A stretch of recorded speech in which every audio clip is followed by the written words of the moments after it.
From the Newstalk ZB newsroom, this is Newsfix. In this update, Australia's Cruising Yacht Club says the forecast wasn't severe enough to call off the Sydney to Hobart yacht race in advance.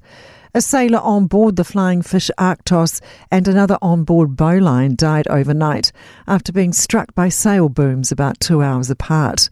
The yachts have since been moved into shore, along with multiple others that have retired due to strong winds and rugged waves. Vice Commodore David Jacobs is promising an investigation to see if the deaths could have been avoided. He says the Weather Bureau had forecast strong winds to gale force winds. These fleets can handle those winds easily. They're ocean racers, they're used to those winds. It was not extreme conditions. Iwi have placed a rāhui on Ohope in Whakatane, where a man's been missing since 6 p.m. on Christmas Day. The 48-year-old jumped into the harbour while fleeing police after officers were called to a family harm incident. Officers tried to get the man to come out of the water, but he refused and swam away. Locals, Coast Guard and rescue helicopters tried to find him that night, and the police dive squad joined the search yesterday. Questions are piling up about the fatal plane crash over Kazakhstan on Christmas Day.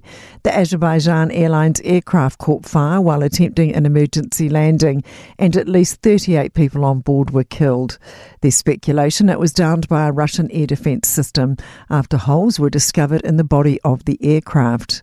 CNN's Peter Goals says the plane's data recorder and voice recorder will be critical for determining what happened. That will tell what's going on in the cockpit, what the flight crew saw, what they were doing. Eventually, the truth will come out.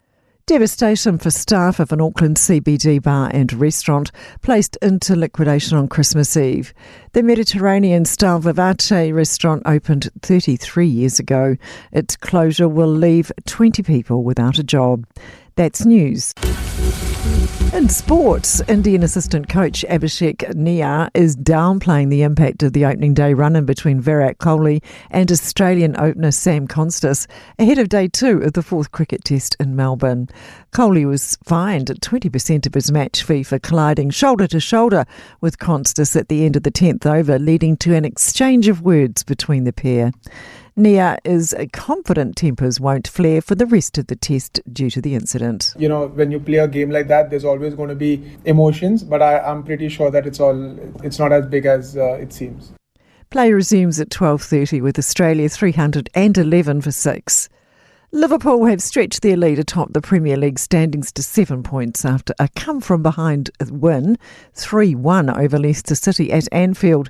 The visitors struck just 6 minutes into the contest, but the league leaders responded with 3 unanswered goals, with Mo Salah putting the full stop on the victory in the 82nd minute. That's sport. I'm Sandy Hodge.